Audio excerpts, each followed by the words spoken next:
It's 2008. The world's financial system is melting down. News headlines scream, Lehman Brothers collapses, AIG on the brink, stock market in freefall. Every day, a new catastrophe, a new wave of panic. Experts warn of a new Great Depression, a collapse so total we'd be bartering squirrels for toilet paper. In the chaos, the government unveils a massive rescue plan. Congress debates, the president signs, and the news anchors explain it all with complicated charts. We're told a few bad apples on Wall Street wrecked the economy, and now taxpayers must pay to clean up the mess. But that's not the whole story. In fact, it's barely the beginning. While we argued about a $700 billion bailout, something much bigger was happening behind closed doors. A financial magic trick so vast it almost defies belief. The real action was hidden, secret, and on a scale that dwarfed the headlines. While the public focused on Congress, the real rescue was happening elsewhere. The scale? Staggering. The story we were sold was just the tip of a very, very large iceberg, and what lay beneath would change everything. Enter the Troubled Asset Relief Program, TARP. $700 billion. The number was everywhere. Outrage followed. Bailout for Wall Street, not Main Street. Politicians argued, the public fumed, and the media obsessed over the price tag. The official story: buy up toxic assets, stabilize the banks, and save the economy. Treasury Secretary Hank Paulson begged Congress for the money. High drama, high stakes. After a failed vote and a market plunge, Congress relented. The government got its $700 billion. The news cycle moved on. We were told the crisis was averted. That $700 billion became the symbol of the era, a number burned into our brains. But it was a distraction. While we fixated on TARP, the real bailout was happening in secret. Not $700 billion, but over $16 trillion. Yes, trillion with a T. The real rescue wasn't in Congress. It was in the marble halls of the Federal Reserve. The public never saw the real numbers. The $700 billion was just the magician's assistant, waving to distract us from the real trick. The true cost of the crisis was far, far higher. Who got a slice of the secret $16 trillion pie? Pretty much everyone with a skyscraper and a lobbyist. Citigroup led the pack, $2.5 trillion in secret loans, more than 10 times its peak market value. Morgan Stanley, $2 trillion, Merrill Lynch, $1.9 trillion. Bank of America, $1.3 trillion, and even Goldman Sachs, who claimed they didn't need help, quietly took $800 billion. This wasn't just a US affair. The Fed handed out cash to foreign banks too. Royal Bank of Scotland, $500 billion, or Deutsche Bank, $350 billion. Even South Korea's central bank got a loan. Why? Because the global financial web was tangled with toxic assets. The Fed decided to bail out the world to save the US system. No public input, no oversight. Corporations like General Electric and Verizon also got in on the action. The list goes on.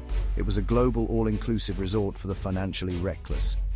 The American taxpayer unknowingly picked up the tab. This wasn't just helping a few banks, it was nationalizing the risk of the entire global financial elite. The scale? Mind-boggling. The real bailout was bigger, broader, and far more secret than anyone imagined. How did the Fed conjure $16 trillion, Section 13(3) of the Federal Reserve Act, an obscure clause from the 1930s? It gave the Fed power to lend to anyone in an emergency, and 2008 was the mother of all emergencies. The Fed didn't print $16 trillion in bills. Instead, it created a maze of emergency lending programs, TAF, PDCF, AMLF. Each program pumped money into a different clogged artery of the system. Banks swapped their toxic assets for cash, no questions asked. The Fed became the world's greatest pawnshop, absorbing risk onto its own balance sheet, backed by taxpayers. The beauty for the Fed was secrecy. No messy public votes, no oversight. The names of the banks were kept secret to prevent panic. Chairman Ben Bernanke and Treasury Secretary Tim Geithner insisted secrecy was essential. The Fed operated in the shadows, moving trillions with no public debate. The public saw only the tip of the iceberg. The real rescue was silent, swift, and hidden from view. The Fed's magic money machine changed the rules of the game. Hiding a $16 trillion bailout isn't easy. The Fed's main argument: secrecy prevents panic. If people knew which banks were failing, it would trigger a run. So they lied by omission, telling the public everything was fine, while secretly performing financial surgery. Complexity was their shield. Programs with names like asset-backed commercial paper money market mutual fund liquidity facility made eyes glaze over. Details were buried in footnotes and obscure reports. The Fed, a quasi-public, quasi-private entity, used its independence to dodge questions. When Congress asked for details, the Fed stonewalled, claiming transparency would undermine their work. The Treasury backed them up, insisting TARP was the main event. For 3 years, they controlled the narrative, downplaying the Fed's actions. The press conferences, the testimony, all focused on the $700 billion. Meanwhile, the real bailout remained hidden. The largest transfer of wealth in history happened in plain sight, just out of focus. The public never knew what was really at stake. So how did the secret get out? Credit a few relentless journalists, especially Bloomberg's Mark Pittman. Pittman filed a Freedom of Information Act request. Who got the money and how much? The Fed refused, so Bloomberg sued. The legal battle was epic. A news organization versus the most powerful financial institution on earth. The Fed argued that revealing the data would harm the banks and the economy. The courts disagreed. In a landmark decision, they ruled for transparency. The Fed was forced to release the data. The numbers were staggering: $16 trillion in secret loans, a global list of recipients. The secret was out. Tragically, Pittman died before seeing his victory. But his work changed our understanding of the crisis. The Bloomberg lawsuit proved the power of a determined press. It revealed the truth. The US had secretly pledged its full faith and credit to bail out the world. What did banks do with all that secret, cheap money? Help homeowners, lend to small businesses? Of course not. They paid themselves $18 billion in bonuses in 2008 alone.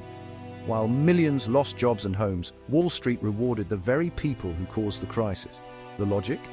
They needed to retain top talent, the same talent that crashed the economy. Banks also used bailout money to buy up rivals, getting even bigger. Wells Fargo bought Wachovia, JP Morgan Chase bought Bear Stearns, and Washington Mutual. The two big-to-fail banks became even bigger. Meanwhile, help for Main Street was minimal, slow, tangled in red tape, and woefully inadequate. Millions lost homes to foreclosure, often to the very banks being bailed out. The government moved mountains for Wall Street, but left ordinary Americans to fend for themselves. Losses were socialized, profits privatized. For everyone else, you're on your own.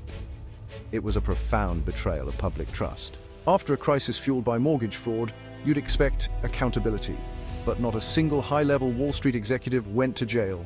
The government fined corporations, not people. Fines were a cost of doing business. Executives kept their jobs and bonuses. The Department of Justice embraced too big to jail. Prosecuting banks could destabilize the system, they argued. The result, a two-tiered justice system, one for the powerful, another for everyone else. Rob a store, go to prison; rob the global economy, get a bonus. The lack of accountability eroded public faith in institutions. It sent a message: there are no real consequences for reckless behavior at the top. The legacy of the crisis is a deep, justified cynicism. The game is rigged for the rich and powerful. Justice was nowhere to be found. Years later, the stock market's back. Banks are bigger than ever. But could a secret bailout happen again? Almost certainly. Maybe it already has. In 2020, the Fed once again pumped trillions into the markets using the same playbook.